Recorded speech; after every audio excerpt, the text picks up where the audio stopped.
ये ख्याल कैसे आया कि कैफे विजन एक प्रोग्राम शुरू करना है? नाम भी बड़ा मुनफरिद। कैफे विजन अपने दौर का बहुत ही जबरदस्त प्रोग्राम था।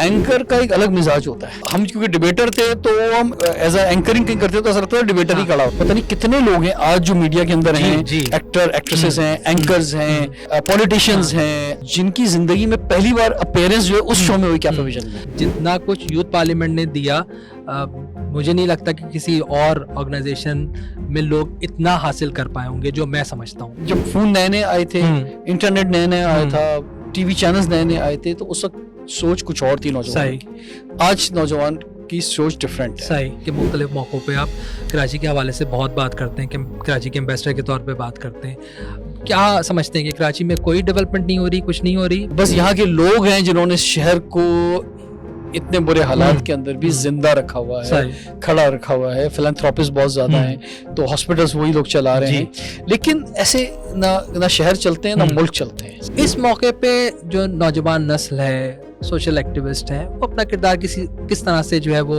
अदा कर सकते हैं, कैसे बेहतर कर सकते हैं? तो हम क्यों नफरत करेंगे इंडिया से? तो पाकिस्तान में तो कोई नफरत नहीं।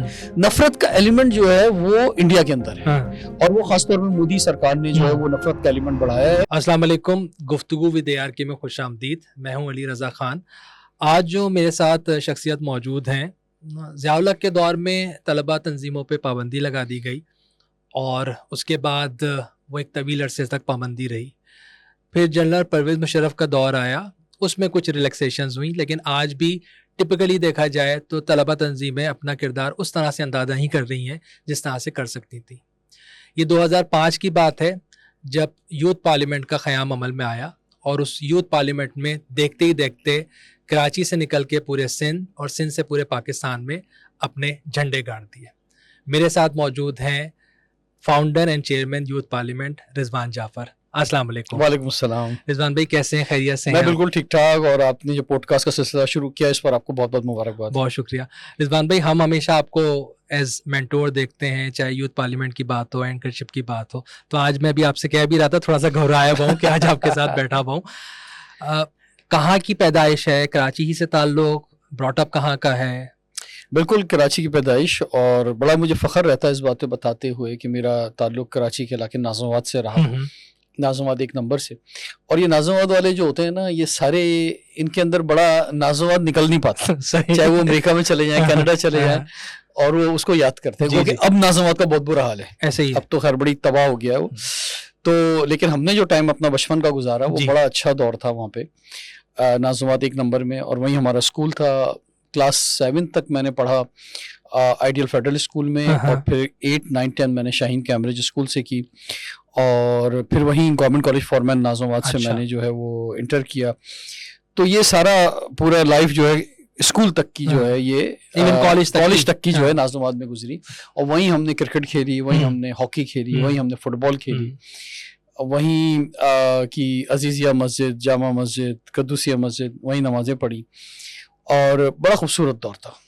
और नाज़िमाबाद हमेशा से इन दोस्त प्लेयर्स की नर्सरी, हर चीज़ नाज़िमाबाद के अंदर आपको, क्योंकि असल कराची जो है जब डेवलप हुआ तो नाज़िमाबाद की क्या ही बात जी बिल्कुल, बहुत ही पढ़े लिखे लोग वहाँ पे रहते थे, और बड़ा ज़बरदस्त टीवी फिल्म इंडस्ट्री से बहुत से लोग, फिल्म इंडस्ट्री से लोग, स्पोर्ट्स में लोग, एजुकेशन सेक्टर में लोग, इवन जो हमारी ब्यूरोक्रेसी थी उस वक्त की, उसके लोग, पॉलिटिक्स में लोग, हर तरह के लोग जो हैं वहाँ पे मौजूद थे।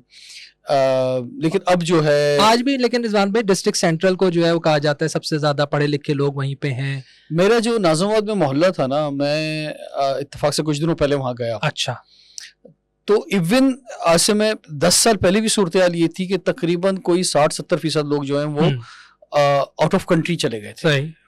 यानी नाज़िमाबाद से बाहर नहीं, मुल्क से बाहर चले गए। और इस वक्त तो सूरत हाल ये है कि हमारे टाइम में 90s में जो उस मोहल्ले के अंदर या आसपास में मुझे एक शख्स वो नहीं मिला जो वहाँ रहता था। सही, सब नए लोग आ गए, क्योंकि वहाँ पोर्शंस बन गए। अब एक घर में जहाँ पे एक फैमिली रहती थी, अब वहाँ पे 4 फैमिलीज रह रही हैं, मल्टीपल बिल्डिंग्स बन गई, फ्लैट्स बन गए, पोर्शंस का बन गया इलाका, और वहाँ गाड़ियाँ इतनी खड़ी हो गई हैं। वहाँ वही मोहल्ले जो कभी बहुत बड़े लगते थे, जहाँ पूरे 11 फील्डर खड़े होते थे, उससे वो क्रिकेट खेलते थे, वहाँ अब चलने की जगह नहीं है। तो अब तो उन इलाकों की तबाही हो गई है। डिस्ट्रिक्ट सेंट्रल की अब बात करें तो फिर हम नॉर्थ नाजिमाबाद शिफ्ट हुए ब्लॉक एल में, तो वहाँ रहे फिर 10-12 साल। मेरे पेरेंट्स आज भी वहीं रहते हैं। मैं फिर शिफ्ट हो गया बादराबाद और दोराजी की तरफ आ गया। लेकिन आज नॉर्थ नाजिमाबाद की भी बड़ी तबाही है। ऐसे वहाँ पे जो सड़कों का हाल है, वहाँ जो पानी नहीं आ रहा है, वहाँ जो तो डिस्ट्रिक्ट सेंट्रल तो जिसके पास थोड़े से भी पैसे आए ना वो वहाँ से निकल गया है। वो जो लोग वहाँ रहते थे, गोल्डन लोग जो रहते थे, वो वहाँ से निकल गए हैं। अब वो या तो मुल्क से, ज्यादातर तो एक बड़ा तासुर गया कि वो मुल्क से बाहर गए या कम से कम उन इलाकों से निकल गए। तो और अब बहुत बुरा हाल है सेंट्रल का, बहुत बुरा हाल है। रिजवान भाई, कैफे विजन आपका शोहरा आफाक प्रोग्राम है।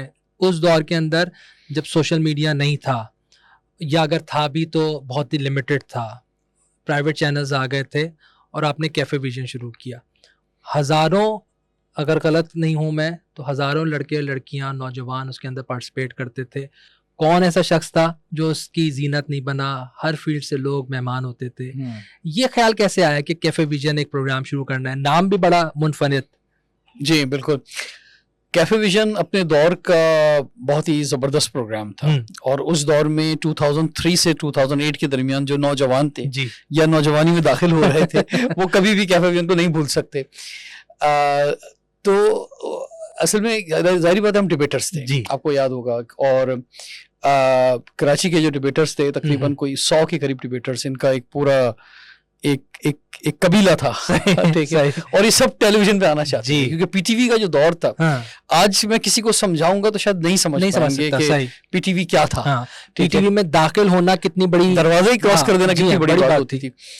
तो सब आना चाहते थे और कोई किसी भी तरह आना चाहता था स्क्रीन पे, चाहे वो उसका कोई भी रोल हो जाए। तो हमें भी बहुत ही अर्ली एज के अंदर जो है ख्वाहिश हुई कि भाई हम जो है वो टेलीविजन पे आए।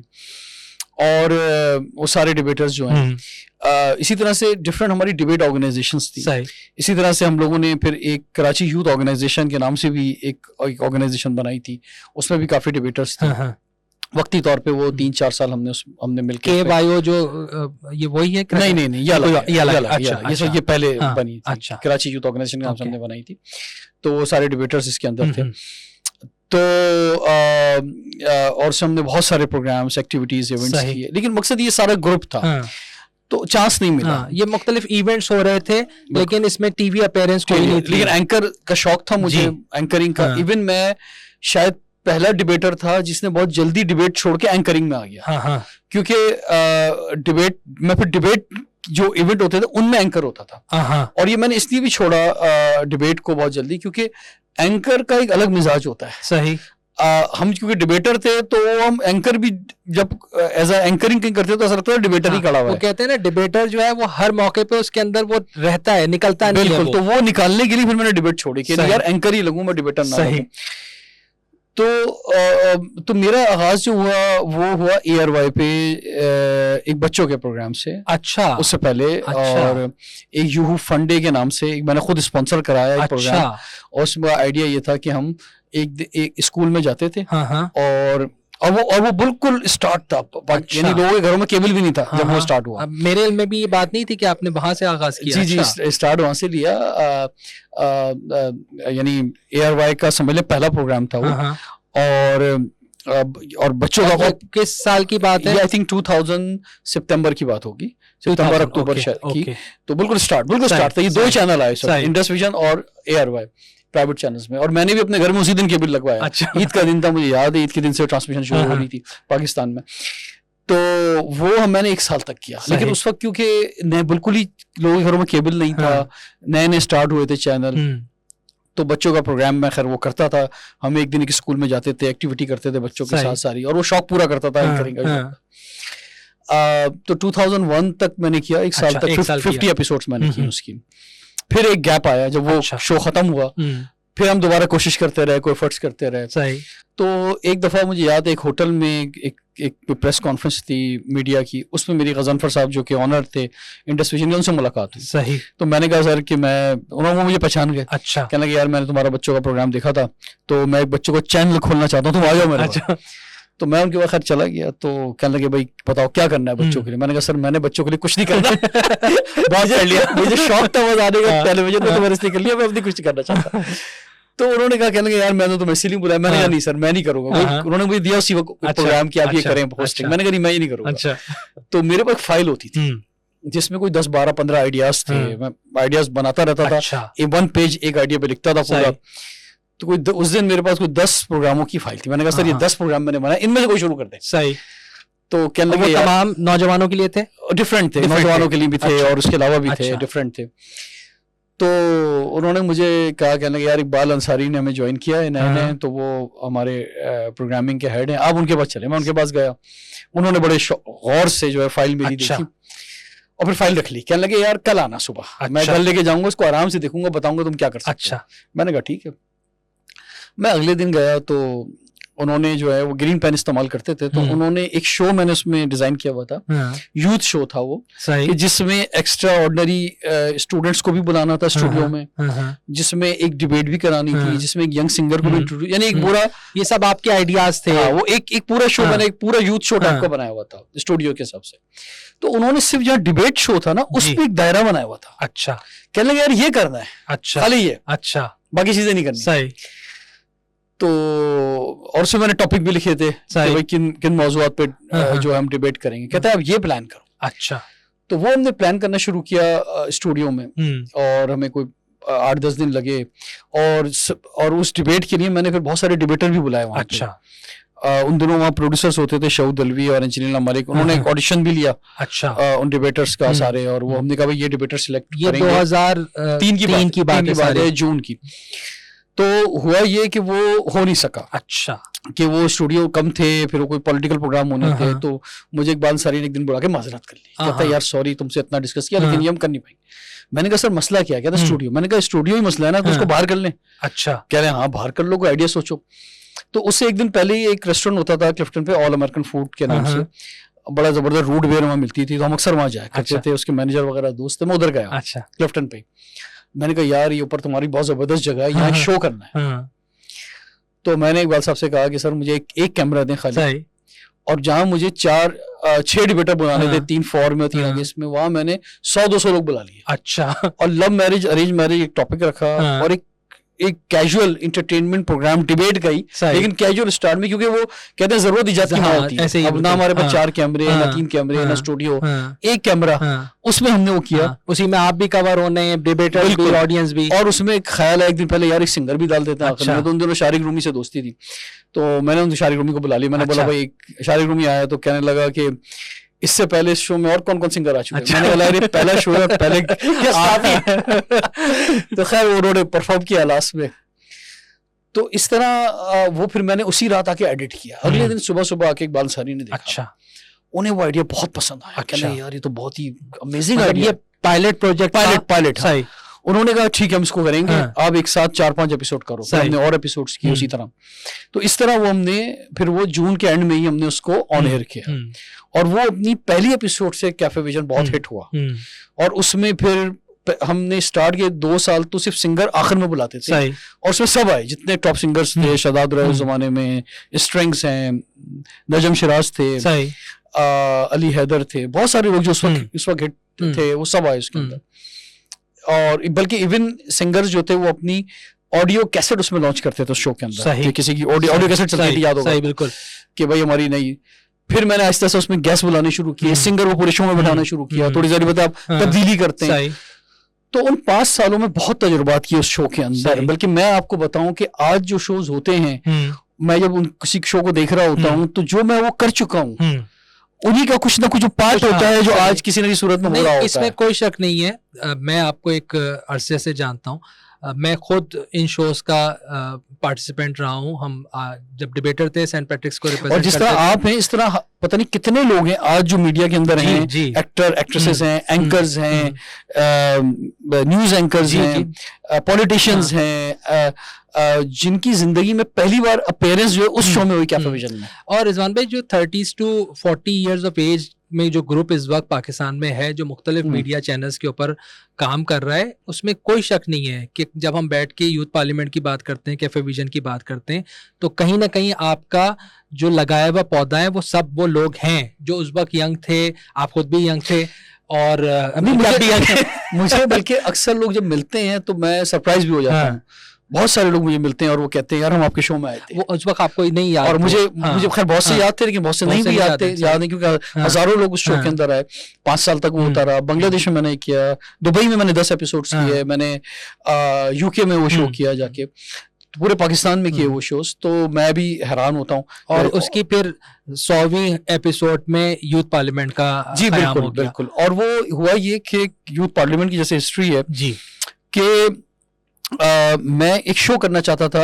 बेसिकली मेरा मिजाज मैं एंटरटेनमेंट शो कर रहा था, सही, लेकिन मेरा मिजाज एंटरटेनमेंट नहीं था, लेकिन फिर भी मैं कर रहा था कि वो यूनुस भट्ट को पढ़ता था, यूसुफी साहब को पढ़ता था। मिजाज इनकलाबी था, मिजाज इनकलाबी था और कर एंटरटेनमेंट शो रहा था, क्योंकि लेकिन वो मिजाज भी पढ़ते थे तो वो कहीं ना कहीं डाल देते थे वही जुमले उनके, यूनुस भट्ट के जो किताबें पढ़ते थे उनकी, या यूसुफी साहब की किताबें पढ़ते थे, या और जो डिप्टी साहब की और किताबें पढ़ते थे, तो वही जुमले अपने शो में कहीं ना कहीं डाल देते थे और वही मज़ाहिया शायरी डाल देते थे। तो वो मैं संभाल लेता था शो। लेकिन मेरा मिजाज डिफरेंट था। और मेरे पास जो यूथ भी आते थे वो भी कहते थे कि यार हम आ रहे लव मैरिज अरेंज मैरिज बात कर रहे हैं, चले जाते हैं, तो कोई हम मुल्क के लिए कुछ कर नहीं पा रहे। तो फिर मैंने सोचा कि क्यों ना एक सीरियस शो शुरू किया जाए जिसमें हम करारदादे जो हैं वो एक नेशनल इश्यूज की और डिफरेंट पेश करें और एक पार्लियामेंट लगाएं, यूथ पार्लियामेंट। वो आइडिया मैंने इंडस्ट्री में दिया। वो मार्केटिंग में गया, उन्होंने कहा यार आप ये कैफे विजन बड़ा मशहूर शो कर रहे हैं, आप क्यों एक दूसरा शो शुरू करना चाह रहे हैं, इसीलिए उन्होंने मुझे मना कर दिया। अच्छा। तो फिर मुझे ख्याल आया कि क्योंकि मेरा एक एक्सपीरियंस था, मैं कराची यूथ ऑर्गेनाइजेशन का एक एक्सपीरियंस था, मेरा पाकिस्तान यंग राइटर्स फोरम का भी प्रेसिडेंट रहा, मैं ऑर्गेनाइजेशन चलाने का एक एक्सपीरियंस था। तो मैंने कहा एक ऑर्गेनाइजेशन बनाते हैं यूथ पार्लियामेंट के नाम से। तो 100 एपिसोड जब हम करने जा रहे थे एफटीसी ऑडिटोरियम में, 27 जुलाई का दिन था, और तो हमने उसमें उन तमाम लोगों को बुलाया जो कि पिछले 2 साल में हमारे शोज में आ चुके थे, ऐसे जिनके नंबर मेरे मोबाइल में सेव थे, वो सब उस शो में आए। मैं खुद विटनेस उस शो का। अच्छा, तो आप भी आए उस शो के अंदर, बिल्कुल, you are also the founder member. तो 500 लोग जो है वो आए और हमने उनके साथ जो है वो यूथ पार्लियामेंट का आगाज किया। और वो ऑन एयर गया 14 अगस्त को, रिकॉर्ड हुआ 20। वैसे देखा जाए तो हमारी फाउंडिंग डेट तो 27 जुलाई होनी चाहिए, लेकिन क्योंकि वो ऑन एयर शो गया था 14 अगस्त को, इसलिए हम 14 अगस्त कहते हैं। तो 14 अगस्त को जब वो शो ऑन एयर गया तो उस वक्त की हुकूमत ने देखा कि भाई ये क्या चीज है, ये नहीं। अब तो खैर फिर उसके बाद तो आपको पता बहुत सारी कॉपियां बनी, हर एक ने उर्दू में, इंग्लिश में, आगे पीछे नाम करके बनी, सूबाई सतह पे, हर सतह पे लोगों ने फिर यूथ पार्लियामेंट की बड़ी कॉपियां बनाई। लेकिन वो पहली बार जो है वो नाम हमने दिया और वो फिर उस वक्त से सिलसिला जारी है। मुश्किलात भी आई उसके अंदर, पार्लियामेंट का लफ्ज आपने साथ लगा लिया। शुरू में मुश्किल आई कि भाई आप ये कैसे यूज कर सकते हैं वर्ड जो है और नहीं कर सकते। फिर समझाया हमने कि भाई ये जो ये हमने ये फ्यूचर पॉलिटिशियन है, ये नर्सरी हम बना रहे हैं to create leaders and politician, और आपने स्टूडेंट यूनियंस पे पाबंदी लगाई हुई है, तो ये जो है उसका रिप्लेसमेंट है, ये जो है लीडरशिप लाएगा, लोग नौजवानों को जो है एक गवर्नमेंट का और नौजवानों के दरमियान जो गैप आ गया ब्रिज का रोल अदा करेगा ये इदारा।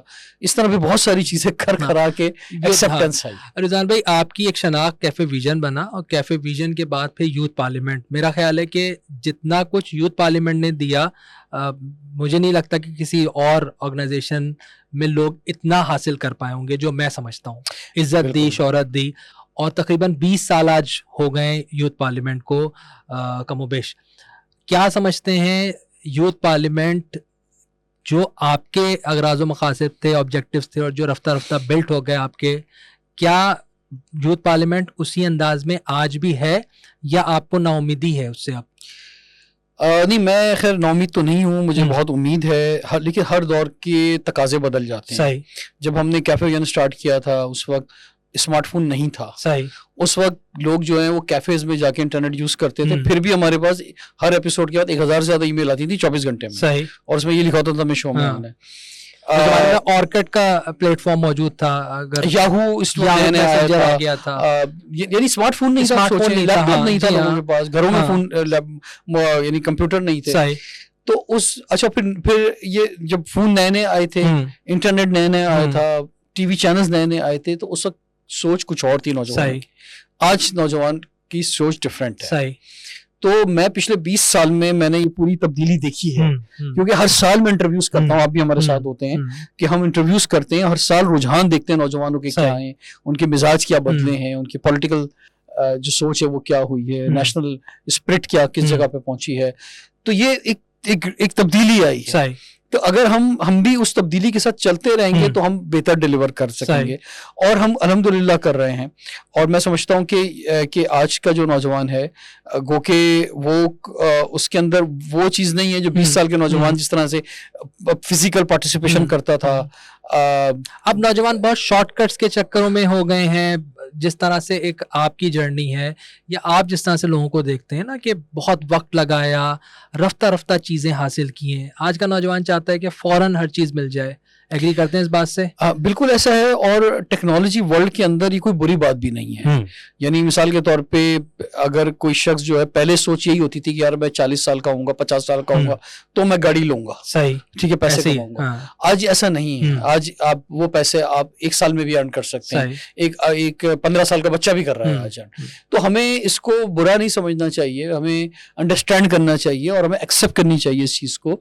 और अगर कोई नौजवान जल्दी ग्रो करना चाहता है, जल्दी कुछ हासिल करना चाहता है, तो ठीक है, कोई अच्छी बात है, कोई हर्ज नहीं है। इसी तरह से ये जो प्लेटफॉर्म है, जिस तरह यूथ पार्लियामेंट है, इसमें भी हमने अपनी तरजीहात को बदला है पिछले 3-4 सालों के अंदर जो है। और अच्छा, कोविड ने बहुत बदला है। अच्छा, हमें पूरी जनरेशन को कोविड ने, जो खासतौर पर तालीमी इदारों में थे कोविड के दौर के अंदर, जिन्होंने ऑनलाइन क्लासेस ली, उससे सोच में बड़ी तब्दीली आई है। अच्छा, उस कोविड से निकलकर जो लोग फिर प्रैक्टिकल फील्ड के अंदर आए हैं, वो उनकी कम्युनिकेशन में भी बड़ा फर्क है। वो आइसोलेटेड है, वो आइसोलेटेड हैं तो हैं, लेकिन उनकी दुनिया डिफरेंट है। अच्छा, वो शायद चैट अच्छा कर सकते हैं, वो ऑनलाइन भी कुछ अच्छा कम्युनिकेशन कर सकते हैं, लेकिन वो फिजिकल इतना अच्छा कम्युनिकेशन नहीं कर सकते। वो प्रेजेंटेबल नहीं है, कम्युनिकेशन में वीक है, वो मूव नहीं कर सकते इतना अच्छा। वो उनके लिए जो फिजिकल स्ट्रगल है वो मुश्किल हो गई है। तो हमें उसी हिसाब से चीजों को देखना है।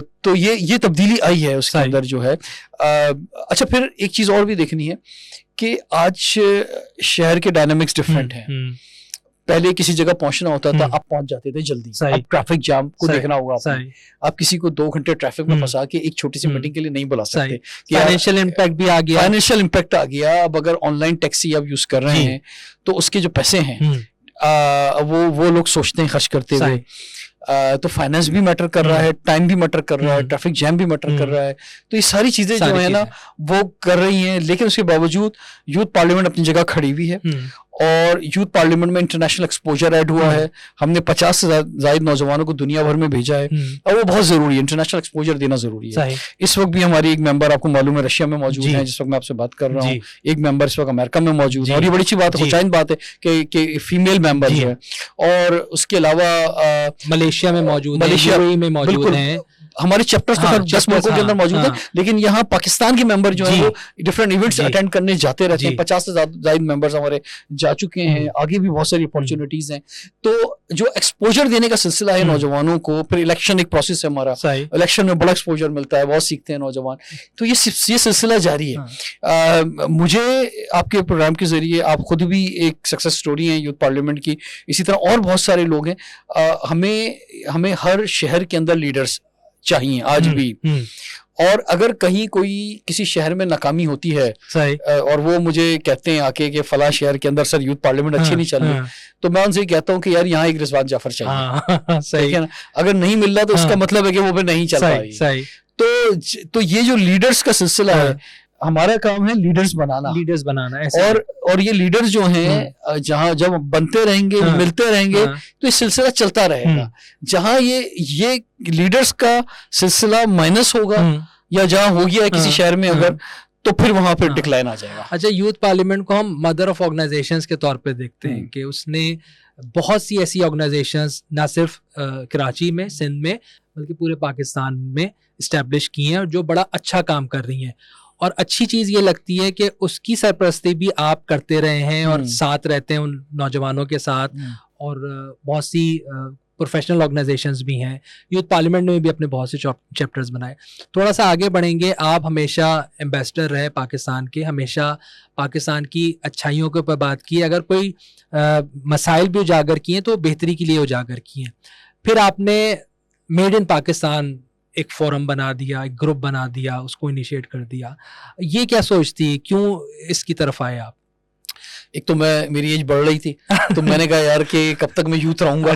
तो मेरी आइडेंटिटी यूथ पार्लियामेंट, यानी इतनी स्ट्रॉन्ग है मेरी आइडेंटिटी यूथ पार्लियामेंट की कि किसी फंक्शन में मैं जाता हूँ तो लोग ये नहीं बोलते एंकर पर्सन है, लोग कहते हैं फाउंडर या चेयरमैन यूथ पार्लियामेंट है। तो मैंने कहा यार मेरी कोई एक नई आइडेंटिटी भी बननी चाहिए जो मेरे एज पे सूट करे ना। तो इसके लिए मैंने पहले एक जदीद पाकिस्तान इनिशिएटिव बनाया था, लेकिन वो क्योंकि यूथ पार्लियामेंट का एक प्रोजेक्ट था तो वो अलग से आइडेंटिटी क्रिएट नहीं कर सका। उसमें भी पहले जदीद पाकिस्तान तहरीक रखा था। हाँ, वो तो उसमें मसाइल हो गए थे। जदीद हमने कराची, जदीद लाहौर, जदीद पाकिस्तान, बहुत सी कॉन्फ्रेंसेस की।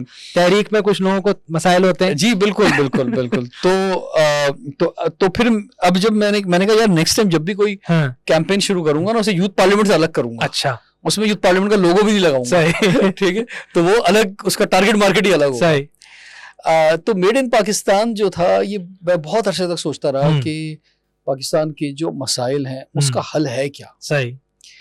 और मुझे एक दिन जवाब मिल गया कि answer is made in Pakistan. सही। और मेड इन पाकिस्तान से प्रोडक्ट नहीं है। मेड इन पाकिस्तान, हमने पूरी मूवमेंट शुरू की, मेड इन पाकिस्तान मूवमेंट जो हमारी ऑर्गेनाइजेशन का नाम है, और इसकी हमने एक कंपनी बनाई MIP, यानी मेड इन पाकिस्तान ग्रुप के नाम से, MIP ग्रुप। और अब हम अमेरिका में इंशाल्लाह लॉन्च करने जा रहे हैं made in Pakistan global forum, जो पूरी दुनिया में हर नेशनलिटी को उसके अंदर मेंबरशिप देगा। तो मेड इन पाकिस्तान जो है उससे प्रोडक्ट की बात नहीं है। मेड इन पाकिस्तान की बात करते हैं तो लोग समझते हैं शायद हम मेड इन प्रोडक्ट की बात करें, उससे ज्यादा आज इंपॉर्टेंट सर्विसेज हैं। मेड इन पाकिस्तान मैं और आप भी हैं। बिल्कुल। तो सर्विसेज हैं, IT सर्विसेज हैं, या जो भी उसके अंदर कोई फैक्ट्री नहीं डालनी, कुछ नहीं करना। इस वक्त IT का बहुत बड़ा बूम है। और तीसरी चीज ह्यूमन रिसोर्स है। मैं और आप, जो आप क्या बात कह रहे हैं, मेरे और आपके माथे पे मेड इन पाकिस्तान लिखा है। तो ये 3 चीजें हैं, तो इन तीनों को हमने लॉन्च किया है कि इसमें जब फोकस्ड होगा और इसको जब हम बेहतर कर सकेंगे, इसके लेवल को बढ़ा सकेंगे, तो ही पाकिस्तान तरक्की करेगा।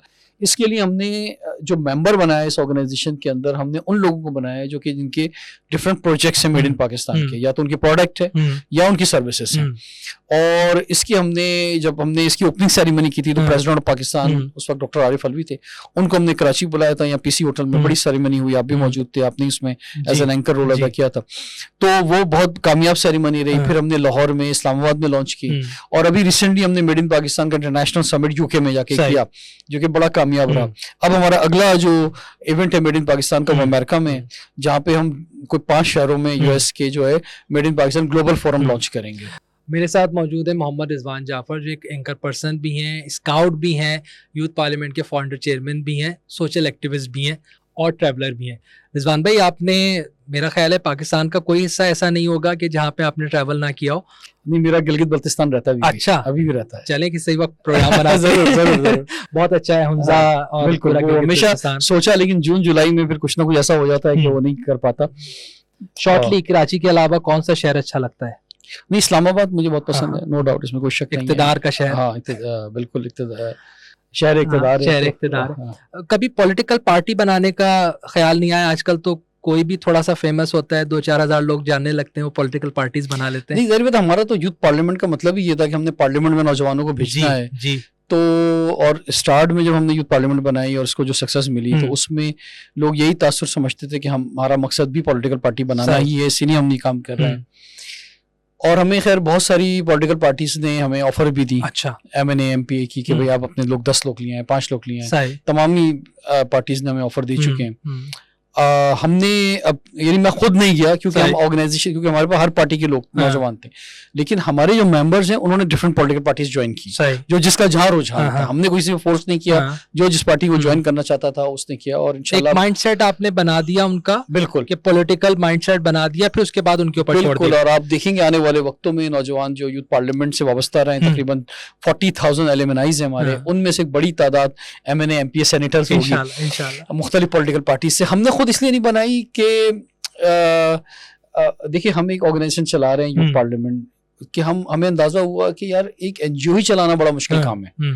उसके रिसोर्सेस लेना, उसके फाइनेंशियल क्रिएट करना, उसका ऑफिस चलाना, उसके ऑफिस बेरर को रखना, यही एक मुश्किल टास्क है इवन आज भी।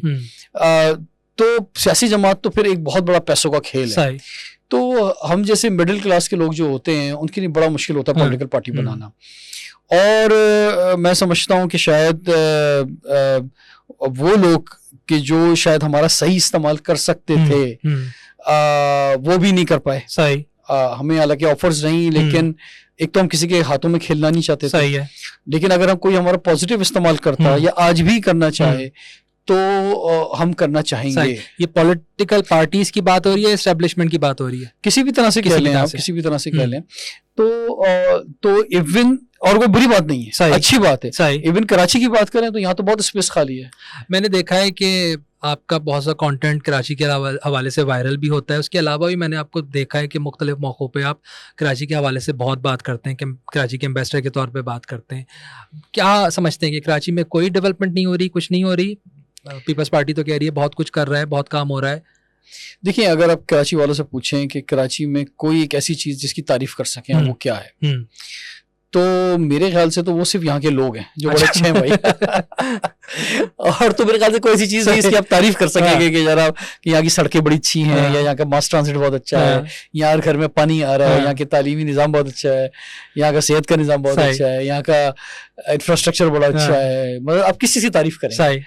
तो तारीफ करने को तो कुछ भी नहीं है कराची में कि हम कराची में किसी चीज़ की तारीफ कर सकें। बस यहाँ के लोग हैं जिन्होंने शहर को इतने बुरे हालात के अंदर भी जिंदा रखा हुआ है, खड़ा रखा हुआ है। फिलैंथ्रोपिस्ट बहुत ज्यादा हैं, तो हॉस्पिटल्स वही लोग चला रहे हैं। लेकिन ऐसे ना शहर चलते हैं ना मुल्क चलते हैं। एक हद तक होता है कि आप खड़ा सरवाइव करते हैं, और उसमें भी फिर एक वक्त आता है कि वो आपके अंदर वो ताकत भी खत्म हो जाती है। और यही वजह है कि कराची का इन्वेस्टर जो है अब कराची से बाहर जा रहा है, बल्कि मुल्क से बाहर जा रहा है, और बड़ी तादाद में कराची के लोग अपनी इन्वेस्टमेंट लेके, ये बहुत बड़ा लॉस है। मतलब ब्रेन ड्रेन हो रहा है अपनी जगह पर, लेकिन उसके साथ साथ जो इन्वेस्टर है वो भी मुल्क से बाहर जा रहा है। भाई अब तो इन्वेस्टर ही जा सकता है ना, अब तो गरीब आदमी तो मुल्क से बाहर जा ही नहीं सकता। जो महंगाई दुनिया में इस वक्त हो गई है, या जो वीजा इशू इस वक्त मौजूद है, एक गरीब आदमी को वीजा ही कहाँ से मिलेगा कहीं जाने के लिए, या वो कैसे अप्लाई करेगा? तो वो तो वैसे ही नहीं जा सकता।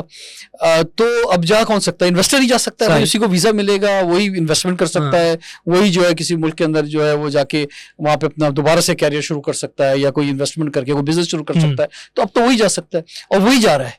और ये कितना बड़ा नुकसान है। यानी वो फैक्ट्रीज, वो कारखाने उस पैसे से जो कराची में लगने चाहिए थे, यहाँ के लोगों को रोजगार मिलना चाहिए था, तो और वो माइनस हो रहा है। वो क्यों जा रहा है? उसका रीजन ये है कि सिक्योरिटी एक बहुत बड़ा मसला है। सही कि लोग सड़क पे रोड एक्सीडेंट से मर रहे हैं, या सड़क पे वो स्ट्रीट क्राइम से मर रहे हैं।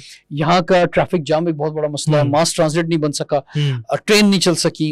यहाँ जो प्रोजेक्ट्स अगर बनते भी हैं, रेड लाइन आप देख लें, 4 साल से 5 साल से बनी जा रही है। ग्रीन लाइन कितने सालों बाद मुश्किलों से बनी। तो ट्रांसपोर्ट एक बहुत बड़ा मसला है, ट्रैफिक जाम बहुत बड़ा इशू है। फिर पानी नहीं आ रहा। सही, आप देखें डिस्ट्रिक्ट सेंट्रल के अंदर पूरा पानी नहीं है। फिर इलेक्ट्रिसिटी का इशू देखें कि आप वैसे तो जहाँ नहीं जा रही लाइट नहीं जा रही, लेकिन जहाँ जा रही है वहाँ 18 घंटे भी जा रही है। ऐसे ही। और उसमें अगर आप उस फीडर में या उस पीएमटी में आते हैं जहाँ पे बिजली चोरी हो रही है, और आप पूरा बिल दे रहे हैं, लेकिन आपको भी सजा मिल रही है उसकी, आपके घर भी लाइट जा रही है। तो इतने इश्यूज हैं इस शहर के अंदर। फिर क्वालिटी एजुकेशन, अब वो जो यूनिवर्सिटीज यहाँ बननी चाहिए थी, क्वालिटी इंस्टीट्यूशंस आने चाहिए थी। यानी एक ऐसा शहर जहाँ आज से 40-50 साल पहले दुनिया से लोग पढ़ने आते थे, पूरी दुनिया से लोग कराची में पढ़ने आते थे। ठीक है, उस शहर के अंदर पिछले 30 साल से कोई यूनिवर्सिटी नहीं बनी, सरकारी पब्लिक यूनिवर्सिटी नहीं बनी। प्राइवेट यूनिवर्सिटी के अपने मेयार हैं, और जो बहुत बेहतर यूनिवर्सिटीज हैं वो बहुत महंगी है। फिर तो और उसके भी एक नंबर्स हैं खास, उस नंबर यानी इतने बड़े शहर के लिए कितने लोग वहां तक पहुंच सकेंगे? तो लाहौर से आप कंपैरिजन करते हैं ना, तो लाहौर और कराची कोई 60-70% का फर्क है दोनों शहरों की हैयत के अंदर।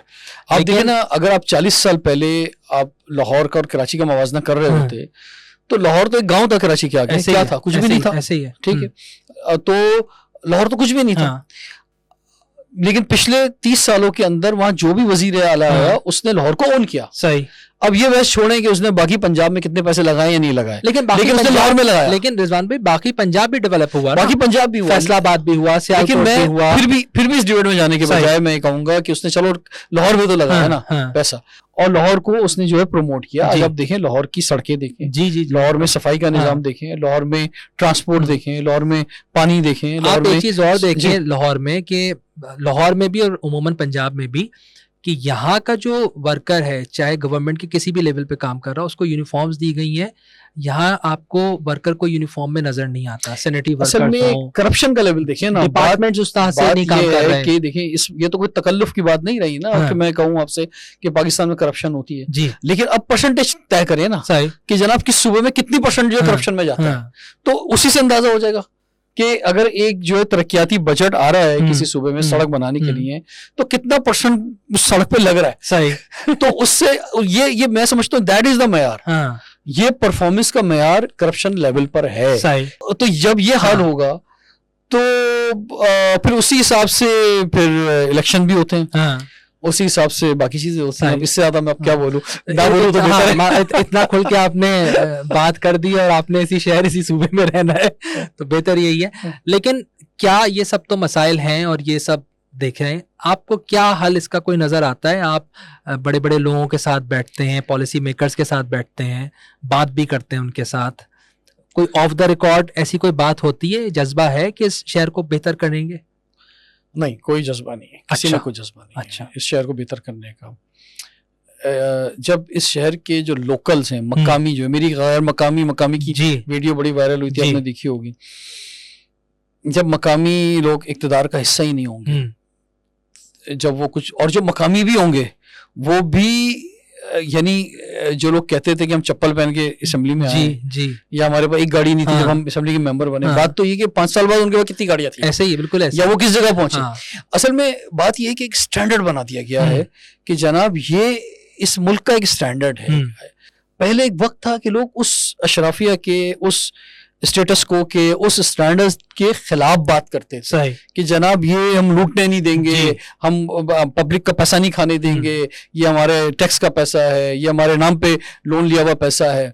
आज डिफरेंट सूरत हाल है, आज लोग उसके खिलाफ नहीं बोल रहे, आज लोग वैसा बनना चाहते हैं, खुद उसी का हिस्सा बन लोग उसका हिस्सा बनना चाहते हैं, और वो कहते हैं यार ये मेरे पास भी तो ये गाड़ी होनी चाहिए ना, मेरे पास भी तो ये बंगला होना चाहिए ना, मेरे भी तो फॉरेन अकाउंट में इतने पैसे होने चाहिए। तो जब ये सूरत हाल होगी तो फिर बताएं फिर ठीक कौन करेगा? तो आगे क्या अंधेरा नजर आता है? मुझे बहुत मायूसी से कहना पड़ रही है ये बात कि मुझे अंधेरा नजर आता है, और मुझे कोई उम्मीद नजर नहीं आती, खासतौर पे कराची के मामले के अंदर, कि ये शहर ठीक होगा और यहाँ पे करप्शन खत्म हो जाएगी, यहाँ पर ऐसे लोग मिल जाएंगे, फरिश्ते मिल जाएंगे कि जो इस शहर को ठीक कर सकेंगे, इस शहर को ओन कर सकेंगे। यानी मुझे बताए ना यार, मैं नाट नाज़ामात जाता हूँ, हर गली टूटी हुई है, ऐसे ही सड़कें खराब है, पानी आ नहीं रहा। भाई आप देखें ना, मुझे बताएं जमात इस्लामी लाखों करोड़ों रुपए खर्च करती है अपनी सोशल मीडिया कैंपेन पे, कोई वीडियो बताए ना उनकी गलियों की, जरा दिखाएं कि आपने कभी अपलोड की वहां पे जाके, उन गलियों को दिखाएं जरा ले जाके आप जरा। MQM जो है वहां का MNA MP है, जैसे भी बना है, चाहे जैसे भी बना है उनका MP MNA, लेकिन क्या वो MNA MP वहां पे गया है, वहां पे वो दिखाता है, वहां पे मस्ते का हल है उसके पास, क्या कहते हैं वो चीजें कर सके। PTI जो से सबसे ज्यादा वोट पड़ता है कराची से, अब पड़ता है, लोग सबसे ज्यादा दीवाने हैं, मुझे समझ में नहीं आता पता नहीं क्यों दीवाने, लेकिन चले लोग दीवाने हैं। तो PTI वाले, क्या कोई PTI का बंदा वहां पे जाके आवाज उठाता है उन गलियों की, उन सड़कों के ऊपर? पीपल्स पार्टी जो कि इक्तदार के अंदर है 17 साल से, क्या उसके किसी भी शख्स को परवाह है वहां पे लोग किस हाल में जी रहे हैं किसी भी इलाके के अंदर? तो यार जब ये सूरत हाल होगी तो लोग इस मुल्क से भागेंगे, नहीं तो और क्या करेंगे? मुझे बताएं, इस मुल्क को छोड़ के जाएंगे, नहीं तो और क्या करेंगे? लेकिन रिजवान भाई 3 करोड़ 4 करोड़ की आबादी सिर्फ कराची की है, 25 करोड़ की पाकिस्तान की, सब तो नहीं जा सकते, तो कोई ना कोई हल तो आना ही पड़ेगा। और मेरा ख्याल है जो साहिब नहीं, हल तो देखिए ना, हल कहाँ से आएगा मुझे बताएं ना। हल या तो मैं रिक्वेस्ट कर सकता हूँ आपके प्रोग्राम के जरिए कि पाकिस्तान में मसला ये है ना कि जिनसे आप रिक्वेस्ट करेंगे पहले तो सोचना होगा कि क्या वो सही क्या उनसे रिक्वेस्ट की जाए। देखिए जो जिसने ठीक करना है पहले तो उसे खुद ठीक करना होगा, ठीक हो रहा होगा ना, उसने पहले तो अपने आप को सीधा करना होगा, अपने मामला ठीक करने होंगे, तो फिर वो इस काबिल होगा ना कि कुछ किसी दूसरे पर जो है वो कोई डंडा मार सकेगा। जब इंसान खुद ही ठीक नहीं होगा तो वो दूसरे को कैसे बोल सकता है तुम गलत हो? तो अब आप बताएं किसको बोलें, कहाँ बोलें और क्या बोलें। अवाम जो है, अवाम में ताकत खत्म हो गई कि वो सड़क पे निकले, वो एहतजाज करे, वो शोर मचाए। अवाम जो है किचन के ही लिए, अवाम जो है बेचारी उसको ऐसा फंसा दिया गया है अपनी रोजी रोटी के अंदर, बेसिक नीड्स ही। यार आप सोचें, देखें ना कि क्या पर कैपिटल इनकम क्या हो गया लोगों का, बिजली के बिल कितने महंगे हो गए हैं, पढ़ाई कितनी महंगी हो गई है, कोई किसी के घर में बीमार पड़ जाए तो सेहत का मामला कितना सूरत हाल है। आप देखें दवाइयाँ कितनी महंगी हो गई, को पूछने वाला है कि इतनी महंगी मेडिसिन कोई डॉक्टर कुछ प्रिस्क्राइब कर दे तो आप जब लेने जाते हैं परेशान हो जाते हैं, यार ये हज़ारों रुपए की आप दवाई ले रहे हैं जाके, आप टेस्ट कितने महंगे हो गए करवाना। तो बात ये है कि जहाँ ये सूरत हाल होगी, लोग इन चीजों से निकलेंगे तो बचेंगे ना, कि कुछ आवाज उठाए अपने शहर के लिए, अपने मुल्क के लिए। तो मुझे बहुत अफसोस से कहना पड़ रहा है कि जब इस शहर में 100 लोग मरते थे रोजाना, जब खून बहता था, जब गोलियां चलती थी, तो भी मायूस नहीं थे हम, तो भी ये शहर जिंदा था, तो भी हमारे अंदर जो है वो रिजिलियंट पावर थी। लेकिन आज नहीं है, आज जो है वो इस शहर की कमर टूट गई है और कोई इनकलाब क्या इंतजार है। हम तो अपने रब से दुआ ही कर सकते हैं कि वही कुछ कर सकता है, मैं तो इसके अलावा किसी से कुछ नहीं कह सकता इस वक्त जो है। लेकिन फिर भी शायद उम्मीद ही आखिरी हल है, उम्मीद ही रखी जाए तो शायद कुछ बेहतरी आ जाए। नहीं, उम्मीद जिंदा है तो पाकिस्तान जिंदा है बिल्कुल, और ये हमारी कैंपेन भी है और हम इसी बुनियाद पे खड़े हुए हैं कि इंशाल्लाह चीज़ें बेहतर होंगी। लेकिन हम 40 साल पीछे चले गए हैं, ये शहर 40 साल पीछे चला गया है। क्या था दुबई, क्या था कतर, क्या था अबू धाबी, ये सब बेनिफिशरी है कराची की तबाही के, कराची एयरपोर्ट की तबाही के, कराची में पाकिस्तान इंटरनेशनल एयरलाइन की तबाही के, ये बेनिफिशरी ये सारे शहर हैं। तो हमने तो खुद अपने हाथों से अपने शहर को, अपने मुल्क को तबाह किया है। और पाकिस्तान में अरबाब इक़्तिदार में जो लोग हैं, शहर इक़्तिदार में जो लोग हैं, इस्लामाबाद में बैठे हुए, उन्हें यह समझना होगा कि अगर पाकिस्तान को तरक्की देनी है तो कराची को के बगैर वो तरक्की कर नहीं सकते, वो मुमकिन है नहीं, कोई रास्ता है नहीं। ये कराची की तबाही पाकिस्तान की तबाही है, कराची की तबाही इस्लामाबाद की तबाही है, कराची के पैसे से इस्लामाबाद बना है, कराची इस्लामाबाद की सड़कों पे कराची का खून पसीना लगा हुआ है। तो कैसे मुमकिन है कि आप कराची को तबाह कर दें और इस्लामाबाद तरक्की कर जाए, लाहौर तरक्की कर जाए? ऐसा हो नहीं सकता। बस हम तो दुआ कर सकते हैं इंशाल्लाह अल्लाह ताला जो जिन लोगों से सुनना है करना है वो काम करें। रिजवान भाई, पाकिस्तान से बाहर निकलते हैं, आपने मेरा ख्याल है 25% दुनिया तो देख ली होगी। मैंने अल्हम्दुलिल्लाह ऑफिशियली तौर पर पाकिस्तान को 28-29 कंट्रीज में रिप्रेजेंट किया है। तो अल्हम्दुलिल्लाह अल्लाह ताला ने बड़ी दुनिया दिखाई, चाहे वो अमेरिका हो, चाहे ऑस्ट्रेलिया हो, यूरोप हो, यूके हो, फिर इधर Japan, south Korea, Indonesia, Malaysia, फिर सारे साउथ एशिया, ताइवान, तुनिसिया, बहुत सारे मुल्कों में गया, याद भी नहीं। लेकिन ये है कि स्काउटिंग की वजह से तो पहले जब बॉय स्काउट्स की वजह से बड़ी दुनिया देखी, स्काउटिंग में बहुत इंटरनेशनली तौर पे काम किया मैंने, फिर यूथ पार्लियामेंट की वजह से देखी, फिर अब मेड इन पाकिस्तान मूवमेंट की वजह से। तो अल्हम्दुलिल्लाह पूरी दुनिया में मेरे दोस्त हैं। तो और मैं जब जाता हूँ खासतौर पे, देखिए इंडिया गए कभी? नहीं, इंडिया में नहीं जा सका अभी तक, लेकिन बाकी जगहों पर साउथ एशिया में भूटान गया हूँ मैं, नेपाल गया हूँ, बांग्लादेश 3 दफा गया हूँ, श्रीलंका गया हूँ, यानी सब जगहों पे गया हूँ। लेकिन अफगानिस्तान और इंडिया नहीं गया। तो इंडिया क्यों नहीं गए? इंडिया नफरत है इंडिया से? ऐसी बात नहीं। मैं आपको बताऊं, मैं जब COP21 में गया था फ्रांस के अंदर, तो मैं वहाँ पे बॉय स्काउट्स का हेड ऑफ द स्टेट था। तो हर वो कॉप पार्टीज होती है, तो हमारे दुनिया के 150 हेड ऑफ द स्टेट मौजूद थे। तो मेरे सामने मोदी साहब आए, तो पहले तो एक नजर मेरी सोच गई कि यार वो जो जहन में आता है कि गुजरात का कस्साब और सारी चीजें, तो लेकिन फिर भी मैंने कहा नहीं यार मिलना चाहिए। नहीं, मैं मिला उनसे जाके बाकायदा तौर पे, और बिल्कुल मैं मिला मोदी साहब से जाके। जाहिर बात है खड़े जो मुलाकात होती है, तो इस तरह और भी हेड ऑफ द स्टेट दुनिया के मौजूद थे, उनसे मुलाकात रही वहाँ पे। तो मेरी कोई नफरत नहीं है, मेरे इंडियन बहुत दोस्त हैं। ये मैंने सवाल इसीलिए किया कि मेरा भी एक्सपीरियंस यही रहा है कि इंटरनेशनल कॉन्फ्रेंसेज में, मैं भी इंडिया कभी नहीं गया, जो दोस्त बनते हैं उसमें इंडियंस ही सबसे ज्यादा हमारे करीब होते हैं। तो ये जो कॉन्फ्लिक्ट है, अभी रिसेंटली इंडिया पाकिस्तान का कॉन्फ्लिक्ट हुआ और एक ज़माने से चला जा रहा है, इसने भी मुल्कों को नुकसान पहुंचाया है। इस मौके पे जो नौजवान नस्ल है, सोशल एक्टिविस्ट हैं वो अपना किरदार किस तरह से जो है वो अदा कर सकते हैं, कैसे बेहतर कर सकते हैं? अवामी सतह पे हमारे बहुत दोस्त हैं इंडियंस, और हर मजहब के मुख्तलिफ मज़ाहिब में इंडिया में, तो उससे हमारे दोस्त हैं। बॉय स्काउटिंग में हमारे बड़े दोस्त इंडिया से बनते हैं। जब हम किसी कॉन्फ्रेंस में किसी जम्बोरी में कहीं जाते हैं तो शुरू के 2-3 दिन एक खिंचाव रहता है, अच्छा जरा आपस में देखते हुए, लेकिन फिर जब दोस्ती हो जाती है ना, तो जबान क्योंकि एक है, इवन बांग्लादेश से हमारी दोस्ती नहीं हो पाती क्योंकि लैंग्वेज का डिफरेंस आ जाता है, लेकिन इनसे हमारी बड़ी जो है ना वो दोस्ती बन जाती है, और एक साथ फिर हम गाने गा रहे होते हैं और कॉन्फ्रेंसेज में और मुख्तलिफ एक्टिविटीज में साथ रहते हैं। देखिए पाकिस्तान में तो कोई प्रॉब्लम नहीं है, मैं आपको फ्रैंकली बताऊं। हमारा तो हमने तो इंडियन मूवीज देखी हैं, हम तो पूरी इंडियन मूवीज देखते हुए बड़े हुए हैं, क्या मसला है?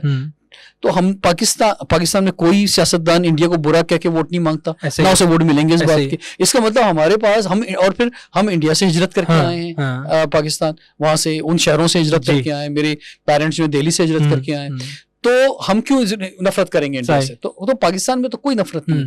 नफरत का एलिमेंट जो है वो इंडिया के अंदर है, और वो खासतौर पे मोदी सरकार ने जो है वो नफरत का एलिमेंट बढ़ाया है, और उन्हें भी समझना होगा, इस नफरत को खत्म करना होगा। इस नफरत से उन्हें भी कुछ नहीं मिलेगा, और उन्हें बड़ा अच्छा जवाब मिल गया पाकिस्तान से अभी जो जंग में हुआ। तो ये, लेकिन ये कोई हल नहीं है।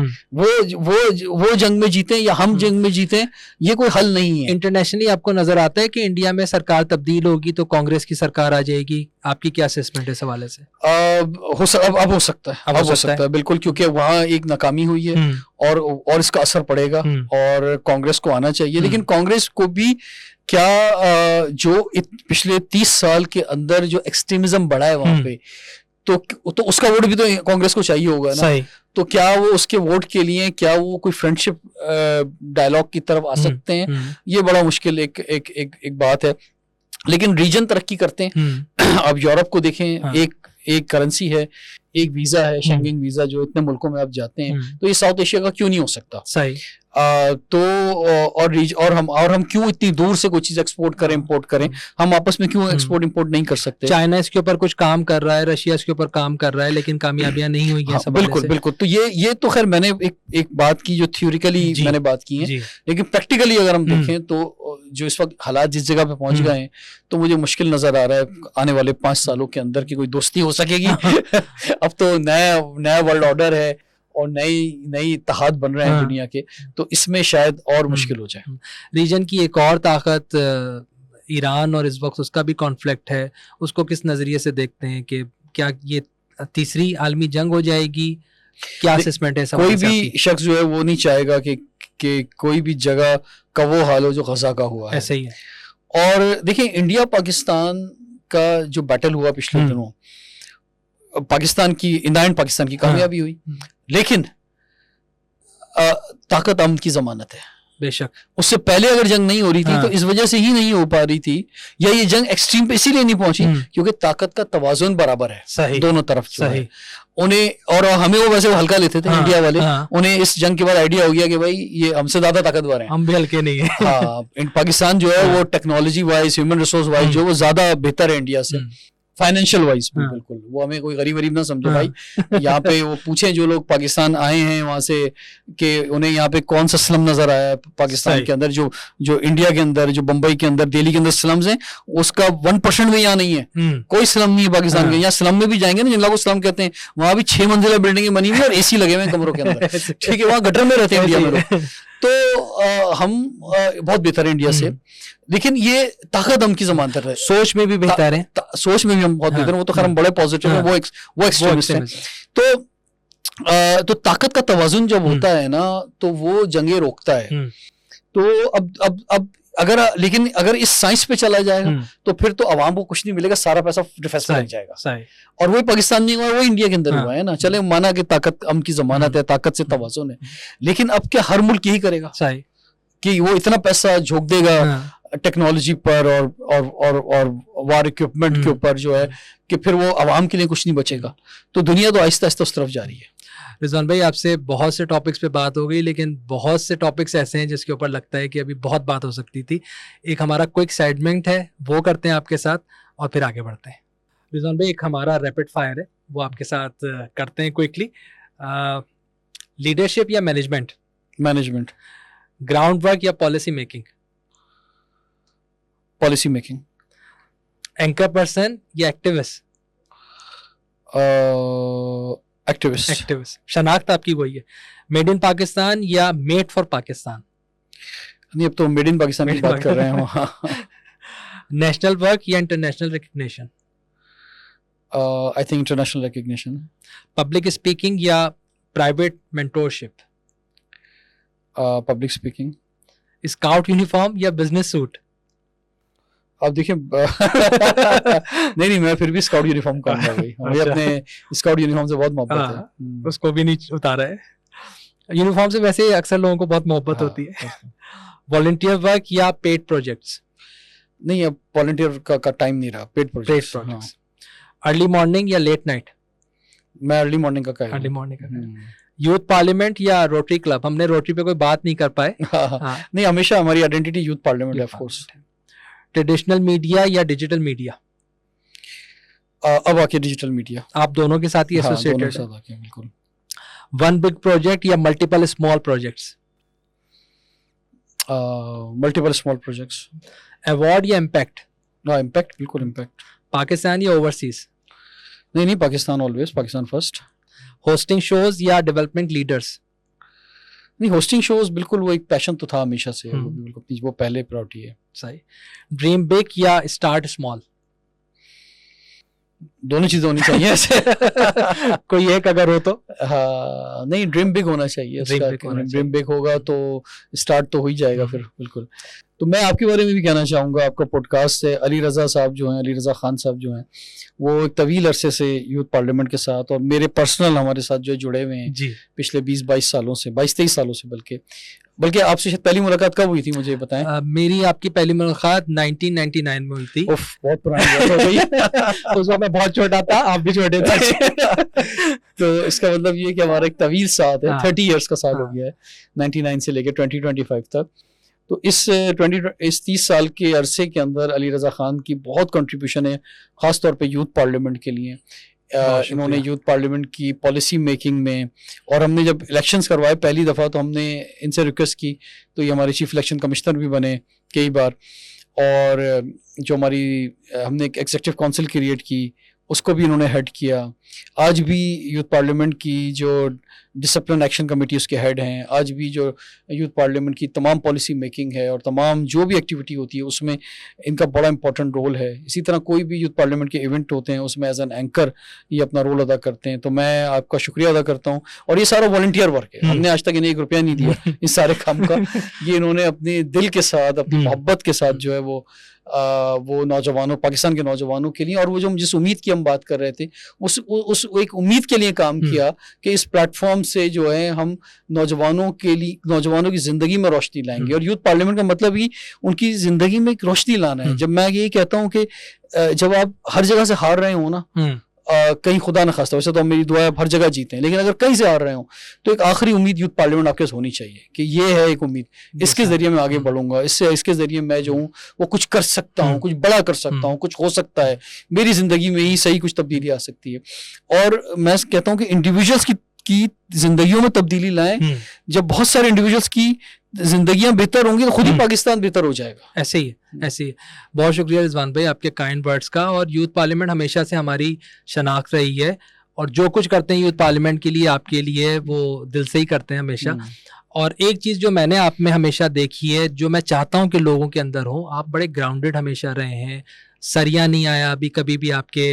लोग होते हैं ना कि 2 प्रोग्राम टीवी पे कर लिए तो किसी को पहचानते नहीं है। ये चीज़ें आपकी क्वालिटीज़ हैं, इसको कायम रखिएगा हमेशा।